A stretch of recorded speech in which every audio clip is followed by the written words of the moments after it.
and yes, our all-out focus on the big Trump-Putin meeting that had no conclusive outcome, but the onus now on Zelensky after the meeting that has been slated on Monday to happen between Trump and Zelensky.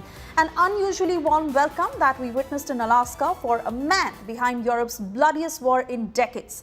Donald Trump and Vladimir Putin's 3-hour summit that ended with smiles, handshakes, and even praise.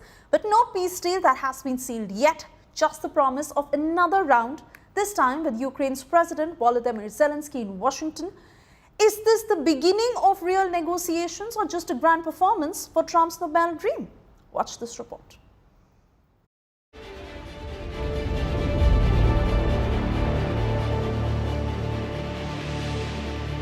An unusually warm welcome in an icy Alaska for a US adversary behind Europe's biggest war since 1945. Donald Trump and Vladimir Putin's much-awaited bilateral. Episode 2 of Trump's peace talks looked very different. Putin arrived to smiles, handshakes, and red carpets. And even an choreographed flypast. A US B-2 bomber flew overhead. Not war games, but a show of might nonetheless.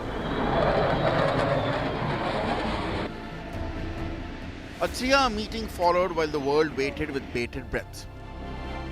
The result? Trump called the meeting a 10 on 10, a productive dialogue with many points agreed. We had an extremely productive meeting and many points were agreed to. There are just a very few that are left. Some are not that significant. One is probably the most significant, but we have a very good chance of getting there. But the most important point, still unresolved. No peace deal, no end to the war. There's no deal until there's a deal. I will call up NATO in a little while. I will call up the various people that I think are appropriate. President Putin, will you stop killing civilians? President Putin, while deflecting questions on targeting civilians in Ukraine, sang praises for Trump, calling him kind, trustworthy, and said that the war would have never started if Trump were president in 22.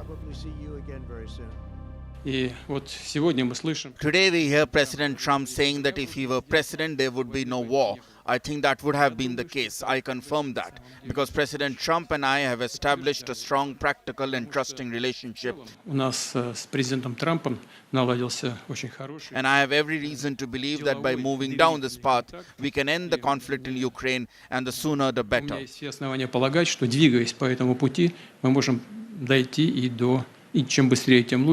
Thank you. He insisted that he sincerely wants to end the war, warning Kiev not to sabotage talks and hope that an agreement could pave the way to peace. I have always considered the Ukrainian nation and have said it multiple times that brave nation, however strange it may sound in these conditions, we have the same roots and everything that's happening is a tragedy for us and a terrible wound. Therefore, the country is sincerely interested in putting an end to it. I would like to hope that the agreement that we have reached together will help us bring closure to that goal and pave the path towards peace in Ukraine. Trump, in turn, passed the ball to Zelensky.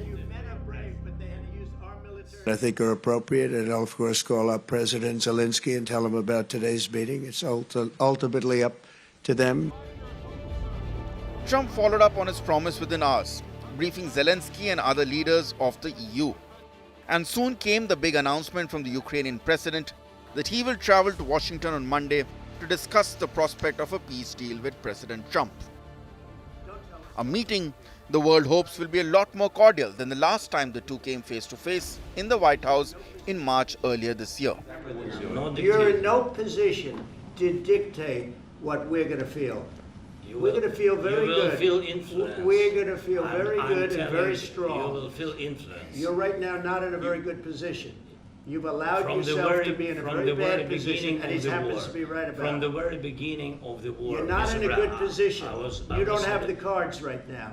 With us, you start having I'm not playing cards. Right now, you don't. You're playing cards. Mr. President. You're playing I'm very cards. serious. You're gambling with the lives of anymore. millions of people. You're gambling with World War III.